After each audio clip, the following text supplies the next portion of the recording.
compatriotas sufridos de INSA, mis compatriotas de la Hidalgo Popayán, de la Sierra, del Tambo, de Palote, de Santander de Quilichao, de Rosas, mis compatriotas de Florencia, de Argelia, de Totoró, mis compatriotas caucanos todos, amigos de Puerto Quejada,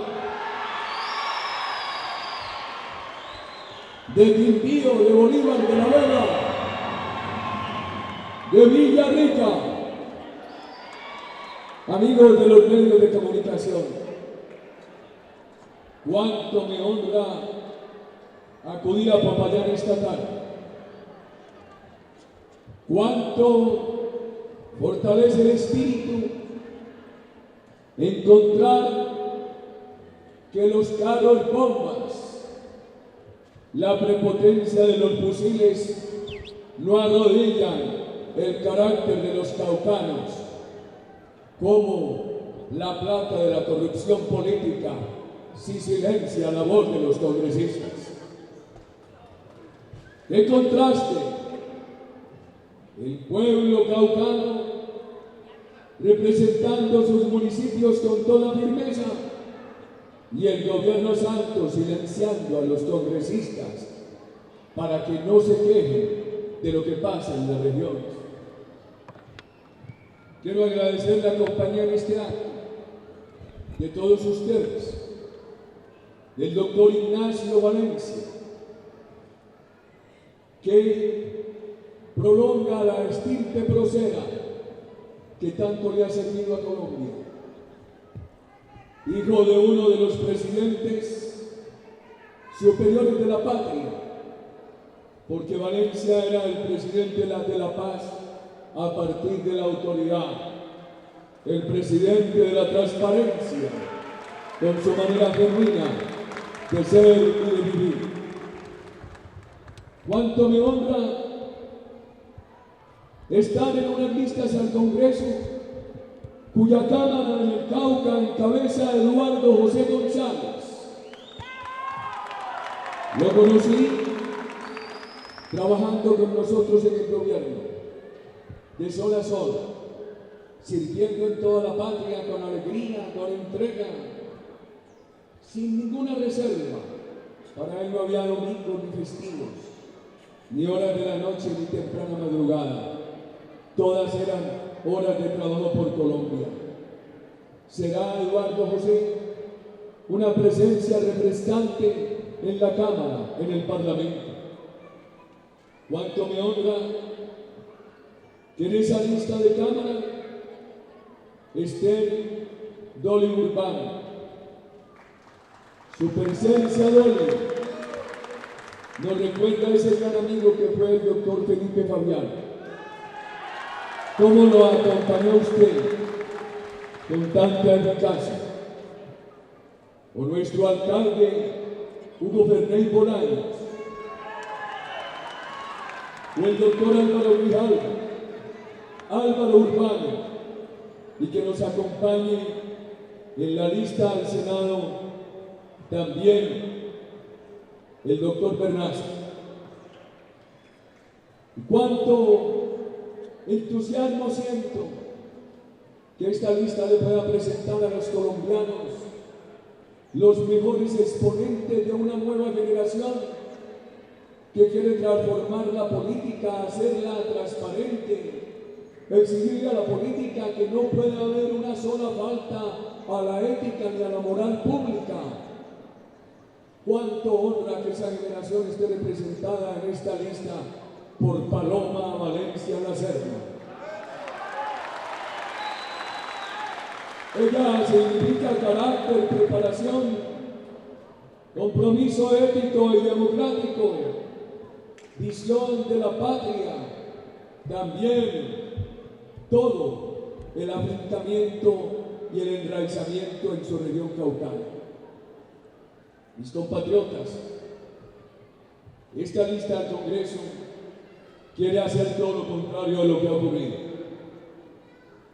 A los actuales congresistas les dieron 3 billones de pesos en auxilios, los silenciaron, Mucho dinero de ese es dinero que ha ido a la corrupción y que está contribuyendo a financiar abultadas sumas de costos electorales que les dicen de la democracia.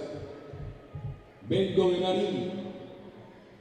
En el sur de Nariño los agricultores arruinados, el terrorismo regresando, y hoy no se ve sino una riqueza, la riqueza corrupta de las platas de la política que han salido del erario porque el presidente Santos se ha dado a la tarea de comprar el Congreso. Aquí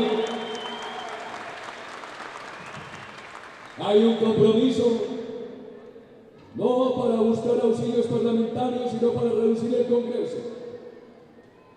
No para que a los congresistas les suban, como en efecto ocurrió, el salario en 8 millones de pesos al mes, sino para servir en el proceso de construcción de una Colombia fraterna y solidaria. Aquí hay un compromiso para reivindicar las expectativas y necesidades del Cauca, para ser voceros de las quejas colectivas del departamento ante el gobierno. A mí me reciben con esta carta. Soy la mamá de fulano de tal, secuestrado el 7 de diciembre de 2003. Me gustaría hablar con usted. Ha reaparecido el secuestro en la patria. El año pasado hubo más que en el año final de nuestro gobierno. Y el Congreso no dice nada.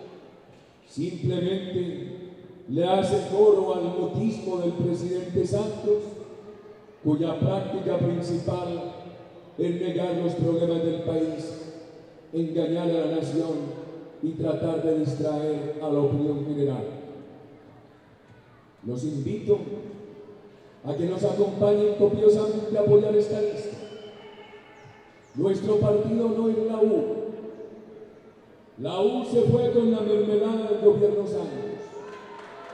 Nuestro partido es el Centro Democrático y requerimos su copiosa votación por esa lista que me honro encabezar, que tiene juventudes tan descollantes como Paloma Valencia y tiene caucanos tan importantes como el Mono González, el doctor Grijalva, la doctora Burbano, nuestro exalcalde y esta nómina de compatriotas sencillos.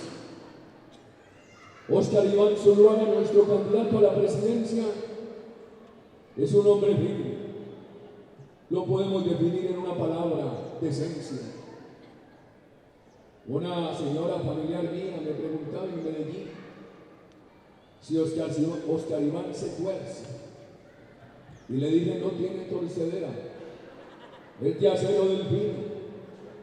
Lo que pasa es que siendo firme como yo, tiene una virtud y no carga con mi defecto. Mi firmeza también es explosiva.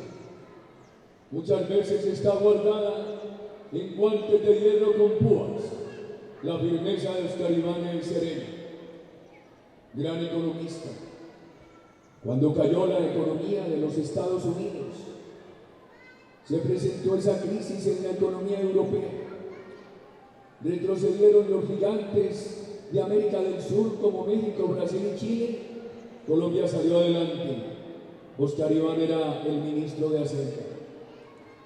Cuando había que financiar las grandes obras del Cauca o 3 millones de familias en acción, los técnicos decían que no se podía.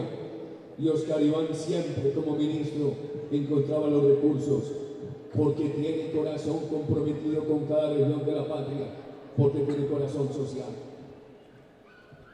Tengo necesariamente que referirme a mi persona por los gobiernos que presidí. No tendría derecho a hablar del presente o a referirme al futuro que buscamos si no asumo las responsabilidades por esos gobiernos. Ustedes generosamente contribuyeron a elegirme en 2 ocasiones presidente de la República, lo que me suscita incancelable gratitud. El gobierno tuvo buena bendición. Avanzamos en la seguridad, en la inversión, en la política social. Esos avances en seguridad fueron muy importantes, pero siempre dijimos que era una semilla, que era un huevito, que el país no quedaba perfecto. Desmontamos el paramilitarismo, redujimos las guerrillas terroristas, se disminuyó sensiblemente el narcotráfico y la delincuencia, pero al país le quedaba un largo camino por recorrer que se comprometió a seguir el presidente Santos y que ha hecho todo lo contrario. Nos comprometimos en inversiones. En el Cauca avanzó la electrificación del macizo. Pudimos hacer la conexión del gas a Popayán. Contratamos las 2 carreteras que comunican esta ciudad con el Valle del Magdalena. La una por Insato Toró y la otra por Islos Paletará. Hicimos también el contrato con toda transparencia de la circunvalar del macizo. No pude, faltaron muchas cosas. No pude sacar adelante la central hidroeléctrica de Brazo Seco en Guape, pero dejamos pilotes sólidos para poder hacer la interconexión eléctrica con el Pacífico Caucano. Por supuesto, el Cauca necesita mucho más. Eso es un resumen de lo que logramos hacer en aquellos años. Avanzamos en lo social. Pasamos de 440.000 caucanos con CISBEN a más de 900.000. Aquí hubo un gran salto en Familias en Acción. Multiplicamos por 8 el SENA, como ocurrió en el país. Creamos un programa bellísimo en el macizo, en el Pacífico, para que las familias caucanas no tuvieran que vivir del cultivo de la cocaína, sino que operaran como familias guardabosques. El compromiso era que cuidaran el bosque, mantuvieran el área libre de coca y el gobierno las remuneraba. Programa calificado como ejemplar como Naciones Unidas. Muchas cosas podré recordar, pero también tengo que decir que es más lo que faltó y hubo errores que humildemente reconozco. ¿Por qué estamos luchando? Estamos luchando por un país seguro, por un país con inversión, con política social. Estamos luchando por unos gobiernos austeros, que en lugar de gastar en la mermelada de los congresistas, en la burocracia del Estado, gasten en la educación, en los ancianos, en los discapacitados, en la salud. Estamos buscando que Colombia tenga un gobierno que dialogue con el pueblo, no solamente dedicado a dialogar con el terrorismo, sino que dialogue con los agricultores, que dialogue con los trabajadores, con los industriales, que dialogue con los estudiantes en todos los momentos. A mí me preguntan mucho en universidades que dejaron nuestros 8 años de diálogo con los colombianos. Inolvidable aquellos consejos comunitarios en Popayán o en diferentes municipios caucanos. Fueron 8 años de diálogo sin pausa con los colombianos. No todo se pudo resolver, pero de ese diálogo surgió la necesidad de buscar los recursos para la gasificación de Popayán o para poder superar el fiasco de las Huacas, programa de vivienda que nació con mala suerte en esta ciudad. De ese diálogo surgía la necesidad de electrificar el Pacífico. De ese diálogo surgía la necesidad de construir la carretera del macizo o electrificar el macizo. Muchas cosas no se pudieron resolver.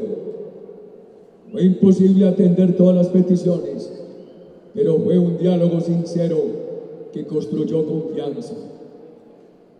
En 2002, los caucanos acudían a los consejos de gobierno, a los talleres comunitarios a presentar sus reclamos con rabia. En 2010 seguían presentando sus reclamos. El país no estaba perfecto, pero lo hacían con confianza. La construcción de confianza en las instituciones fue fundamental en esos años.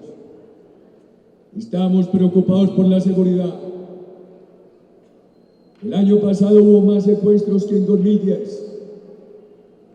En unas partes del país la inseguridad es incipiente, en otras partes arrolladora y ha desbancado las instituciones.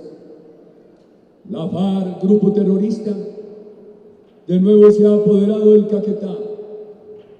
Controla cuándo se puede extraer un galón de petróleo o no, cuándo se puede cargar un tracto tanque de petróleo y cuándo no en el Putumayo. Ha vuelto a tomar fuerza en muchos municipios caucanos. Nuevamente, la FARC es amo y señor del Arauca, de muchas partes del país. Cuando terminó nuestro gobierno se decía que entre la FARC y el ELN había 9.200 integrantes de esas organizaciones. Hoy el gobierno dice que se apresta a desmovilizar 25.000. ¿Qué ha pasado con la seguridad? Entonces dejaron crecer estos grupos terroristas de 9.200 a 25.000. Las Fuerzas Armadas desmotivadas. El gobierno Santos aceptó que los criminales eran terroristas. Eso nos dijo en campaña. Nos entusiasmó a elegirlo. Y después de elegirlo nos reveló la trampa y nos defrauda. Hoy ya para él los criminales no son terroristas sino actores políticos. ¿Cómo así que actores políticos derribando helicópteros, secuestrando ciudadanos, asesinando con carros bomba a los ciudadanos de Insá en el Cauca? ¿Cómo así que estos son actores políticos? Y al calificarlos en la legislación como actores políticos, ha nivelado a los soldados y policías con los criminales, a tal punto que jurídicamente hoy en Colombia es lo mismo que un soldado dé de baja a un terrorista o que un terrorista asesine a un soldado. ¿De cuándo acá se puede maltratar una democracia nivelando sus fuerzas legítimas con el terrorismo? Estas son razones de nuestra discrepancia. ¿Y cómo no van a estar desmotivados los soldados y policías de la patria? Si el gobierno nacional ordena que salga de la cárcel en Venezuela Julián Conrado, que estaba en la cárcel como terrorista de la FARC, no por haberse robado un celular, sino porque reclutó y asesinó jóvenes. Y mientras él sale de la cárcel en Venezuela por orden del presidente Santos, lo único que le ofrece a los 3.000 militares presos es que esperen que el gobierno haga un arreglo con la FARC para extendérselo a los soldados de Colombia. Eso es una humillación. Que la suerte de los soldados para superar injusticias depende de que el gobierno haga un acuerdo con el terrorismo. Es el sometimiento de la institucionalidad del Estado de Derecho a la prepotencia del terrorismo, estimados caucanos. En muchas partes de Colombia me dicen que aumenta la drogadicción. Y preguntaba ayer en Armenia, ¿y ustedes, padres de familias, están preocupados por el asedio del narcotráfico sobre los colegios? ¿Por qué no denuncian? A lo cual me contestaban, porque no hay a quien.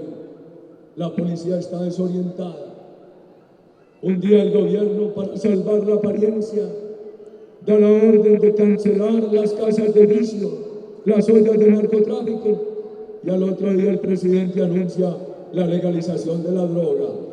y la policía dice que en esas condiciones no se atreven a enfrentar las casas de vicio, porque al proceder en una acción legítima contra las casas de vicio, el policía corre el riesgo de ser asesinado por el narcotráfico. Dicen que hoy no vale la pena correr ese riesgo cuando el gobierno quiere legalizar la droga. Nosotros no aceptamos la legalización de la droga. Nosotros creemos que hay que aplicar la norma constitucional. Al muchacho que ha caído en el consumo de droga, rescatarlo, rehabilitarlo, llevarlo al médico y al hospital, nunca a la cárcel. Pero aquel que está en la actividad criminal de distribuir droga, hay que llevarlo a la cárcel. Y a la juventud hay que darle una alternativa, que hoy vislumbramos con alborozo la propuesta educativa de Oscar Iván Zuluaga, la que nosotros abrazamos, en mi caso particular, con el mismo empeño con el cual hace 12 años aquí en Popayán, con el cabello aún negro, le propuse a los caucanos que de ser elegido presidente de la República, restableceríamos con criterio democrático la seguridad en el territorio de la patria. Esta mañana me preguntaba un periodista si yo estaba de acuerdo que el dilema del proceso electoral en curso, cuya fecha cumbre en el Congreso es el 9 de marzo, es entre la paz y la guerra. Y le contestaba, esos son los dilemas de la trampa y del engaño. El dilema es entre la paz seria a partir de la seguridad o la paz como simple firma de papel y acción criminal contra los colombianos por la falta de seguridad. El dilema es entre la paz seria con castigo a los criminales o la paz superficial que nada dura, la paz que se desvanece muy rápidamente cuando no hay castigo a los criminales. Nosotros queremos la paz, pero la paz que dure, la paz seria, la paz estable. Ayer me decían los quindianos que si en algún momento ellos sintieron la paz, fue con la seguridad democrática. Llevaban muchos años mis compatriotas del macizo colombiano, allá en el páramo de las Papas, en ese paraje que se llama Valencia, en honor a este estirpe que aquí extienden Ignacio y Paloma Valencia, en honor al maestro y al poeta, al ilustre presidente. Me decían que ellos por primera vez en décadas disfrutaron la paz cuando llegó la seguridad democrática. El gobierno habla de paz, pero se deteriora la seguridad. El año pasado el grupo terrorista de la FARC incurrió en 2.075 acciones violentas. El gobierno se ha gastado la buena herencia de petróleo que nosotros le dejamos y no siembra. Además de derrocharla, pone al país en el riesgo de no tener petróleo a futuro. El año pasado, por el orden público, no se agregó un barril más de petróleo del número de barriles que el país extrajo, exportó o dedicó al consumo local. ¿Cómo habla el gobierno de paz cuando los transportadores del Putumayo, para mover una tractomula o un tractotanque, tienen que pagarle y pedirle permiso a la FARC? ¿Cómo habla el gobierno de paz cuando quien tiene una cabeza de ganado en el departamento del Caquetá le tiene que pagar 10.000 pesos periódicos a la FARC? O quien vende un litro de leche le tiene que pagar por ese litro 10 pesos a la FARC. La paz necesita seguridad. Nosotros creemos que se requiere un balance entre paz y justicia. Cuando no hay justicia, entonces lo que se produce, estimados ciudadanos, es mal ejemplo. Si aquí hay un joven y ese joven estuvo en la FARC, vistió un uniforme, portó armas, pero no incurrió en otro delito, y ese joven nos dicen que el precio por la paz es permitirle que lo elijan políticamente y no llevarlo a la cárcel, lo aceptamos.